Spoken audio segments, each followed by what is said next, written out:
Shalom saudaraku yang dikasihi oleh Tuhan Yesus Kristus. Kita mengucap syukur jikalau kita boleh memasuki hari yang baru. Dan hari ini adalah sebuah perenungan gembala di akhir minggu ini, ketika kita sudah merenungkan sepanjang minggu ini, dan juga menjadi sebuah persekutuan doa pagi hari Sabtu tanggal 3 Agustus. Sebelum kita merenungkan firman Tuhan, saya mengajak kita untuk berdoa terlebih dahulu. Bapa yang baik, kami mengucap syukur sepanjang minggu ini Tuhan sudah sertai setiap kami. Tuhan sudah sertai keluarga kami, dan kami berdoa ialah melalui setiap perenungan firman yang kami kerjakan juga, itu semakin meneguhkan kami, semakin membentuk kami, semakin mengarahkan dan mengingatkan kami ke arah yang Tuhan inginkan. Hari ini Tuhan yang kiranya juga boleh menyertai setiap kami ketika kami merenungkan firman Tuhan, dan biarlah Roh Kudus-Mu yang menolong setiap kami. Kami berdoa di dalam nama Tuhan Yesus. Amin. Saudaraku, perenungan hari ini saya berikan sebuah topik, yaitu keluarga sebagai agen kasih Allah. Efesus pasal yang kelima ayat yang ke-8 sampai dengan yang ke-9 menuliskan demikian. Memang dahulu kamu adalah kegelapan, tetapi sekarang kamu adalah terang di dalam Tuhan. Sebab itu, hiduplah sebagai anak-anak terang, karena terang hanya berbuahkan kebaikan dan keadilan dan kebenaran. Amin. Saudaraku, sepanjang minggu ini kita telah banyak membahas tentang relasi kasih antar anggota inti di tengah-tengah keluarga. Kita sudah membahas antara suami, istri, orang tua, anak, maupun juga siblings, relasi antar saudara. Ketika kita masing-masing sebagai anggota keluarga telah mengalami kasih Allah, maka kita dimampukan untuk berelasi dengan penuh kasih pula terhadap anggota keluarga kita. Kita menjadi agen kasih Allah di tengah-tengah keluarga kita.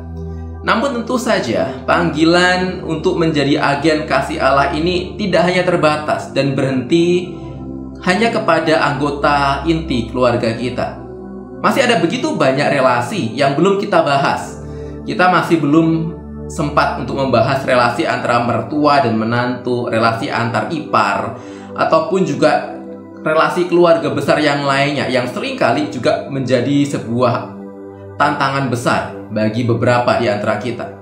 Maupun juga ada relasi bertetangga, ada relasi dengan orang-orang yang Tuhan tempatkan di sekeliling kita, yang Tuhan percayakan untuk ada di sekitar kita, baik itu dalam konteks pekerjaan ataupun dalam konteks-konteks yang lainnya yang Tuhan percayakan ada di sekitar kita. Namun intinya tetap sama. Penuhi hati kita dengan kasih Allah, agar kita dimampukan untuk menjadi agen, untuk menjadi perantara kasih Allah itu kepada siapapun yang kita temui. Saudara, nasihat Paulus terkait dengan relasi antar anggota keluarga di dalam Efesus 5 dan 6 yang telah kita bahas sepanjang minggu ini didahului atau diawali dengan sebuah seruan dan peringatan bahwa kita adalah terang di dalam Tuhan. Dan dikatakan dengan ayat yang kita baca tadi, terang hanya berbuahkan kebaikan dan keadilan dan kebenaran. Saudara, relasi kasih yang kita lakukan di tengah-tengah keluarga kita adalah sebuah perwujudan terang Kristus yang terpancar keluar, dan kita rindu itu juga dinikmati oleh orang-orang yang ada di sekitar kita. Maka mari ajak dan ajar senantiasa keluarga kita untuk melakukan tindakan kasih yang nyata, untuk mewujudkan kasih yang nyata itu kepada orang-orang sekitar kita, menjadi agen kasih Allah yang nyata. Saudara, mungkin kita bisa memiliki banyak ide-ide kreatif bagaimana cara kita untuk menjadi agen kasih Allah. Mungkin kita bisa memberikan perhatian dan bantuan secara intensional kepada satu keluarga yang kita temui dan kita tahu dia membutuhkan bantuan itu. Bukan hanya di dalam materi, tetapi juga di dalam pembimbingan, di dalam pendampingan dan lain sebagainya.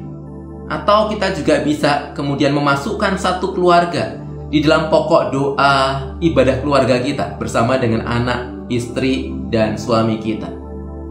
Atau kita juga bisa mengundang salah satu dari keluarga besar kita untuk kemudian makan malam bersama. Bukan hanya untuk kemudian berbagi berkat, makanan, minuman kepada mereka, tetapi melalui makan malam bersama kita bisa mendengarkan cerita mereka. Kita bisa mengenal mereka lebih dalam, memahami pergumulan mereka, dan kemudian juga memikirkan apa yang bisa kita bantu untuk menolong mereka. Atau berbagai ide-ide yang lain yang kemudian kita pikirkan bersama-sama untuk menjadi agen kasih Allah secara nyata, dalam wujud kasih yang nyata untuk orang-orang sekitar kita. Dan sekali lagi, jangan lupa untuk juga terus mengajak serta anak-anak kita, seluruh anggota keluarga kita, termasuk anak-anak, di dalam perencanaan maupun juga pelaksanaan proyek kasih ini. Supaya apa? Supaya mereka pun juga memahami apa yang kita kerjakan. Supaya mereka pun juga memiliki sebuah motivasi yang sama, sebuah niatan yang sama untuk menjadi agen-agen kasih Allah ini di tengah-tengah dan melalui keluarga kita. Dan lebih daripada itu, ayat yang ke-32 dituliskan demikian. Rahasia ini besar, tetapi yang aku maksudkan ialah hubungan Kristus dengan jemaat. Relasi kasih yang kita tunjukkan kepada orang-orang sekitar kita adalah sebuah cicipan dan tanda penunjuk untuk menunjuk pada sebuah relasi yang jauh lebih indah, jauh lebih sempurna, jauh lebih menakjubkan dari relasi apapun yang ada di dunia ini, yaitu relasi kita dengan Allah melalui dan di dalam Kristus Yesus. Dialah yang harus kita beritakan, Kristuslah yang harus kita tunjukkan dan sampaikan kepada orang-orang di luar sana. Jadi ketika kita mengasihi seseorang, ketika kita menjadi agen kasih Allah kepada satu keluarga atau satu orang tertentu, jangan biarkan orang itu hanya berhenti melihat kita atau berhenti hanya melihat keluarga kita. Kita hanyalah agen, kita hanyalah perantara kasih Allah. Maka jangan biarkan mereka hanya berhenti kepada melihat kita dan keluarga kita, tapi tunjukkan mereka, arahkan mereka untuk melihat kepada Kristus, untuk melihat kepada Allah yang memampukan kita untuk menjadi perantara kasih yang mengasihi mereka. Jangan biarkan mereka hanya menikmati kasih dari kita atau keluarga kita, tapi ajak mereka untuk menikmati kasih dari Allah yang sempurna, yang telah mengubahkan keluarga kita dan juga bisa mengubahkan mereka dan keluarga mereka. Mari kita berdoa. Bapa, kami mengucap syukur jikalau Engkau terus mengingatkan kami, dan kami percaya Engkau juga memampukan setiap kami, bukan hanya untuk menikmati kasih-Mu, tetapi juga untuk menjadi pewarta, penyampai, penyalur, agen kasih Allah itu. Bukan hanya terbatas kepada keluarga inti kami, tetapi juga bagi keluarga-keluarga yang lain yang ada di luar sana. Maka mampukan kami ya Allah, berikan kami hikmat-Mu untuk kami boleh memikirkan cara-cara tertentu secara nyata untuk kami boleh menjadi saluran kasih itu. Mungkin kemudian kami harus meluangkan waktu kami harus meluangkan tenaga kami, mungkin kami harus meluangkan bahkan materi kami untuk kemudian menjadi sarana agar kasih itu disampaikan kepada orang lain. Dan satu hal, jangan biarkan itu semua hanya berhenti ketika mereka melihat kebaikan hati kami. Mereka melihat kebaikan kasih dari keluarga kami.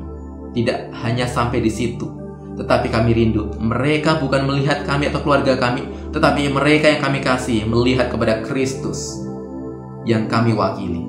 Mereka melihat kepada Allah yang telah mengubahkan kami dan keluarga kami, dan kami rindukan kasih Allah itu juga mengubahkan kehidupan mereka dan keluarga mereka. Kami hanyalah agen Tuhan, kami hanyalah perantara. Mereka harus melihat kepada sumber kasih itu sendiri, yaitu Kristus, yaitu Allah yang sejati. Mampukan kami sekali lagi, Tuhan bekerja di dalam dan melalui setiap kami. Di dalam nama Tuhan Yesus kami berdoa. Amin. Amin. Saudara, kita juga akan menaikkan pokok-pokok doa untuk kita doakan bersama-sama yang akan ditampilkan sebentar lagi. Mari kita doakan, mari kita ambil waktu dan kita bersatu hati mendoakan setiap pokok-pokok doa. Dan kiranya Tuhan Sang Empunya Kasih yang sempurna juga senantiasa menolong, menyertai dan memampukan kita dan keluarga kita. Tuhan memberkati.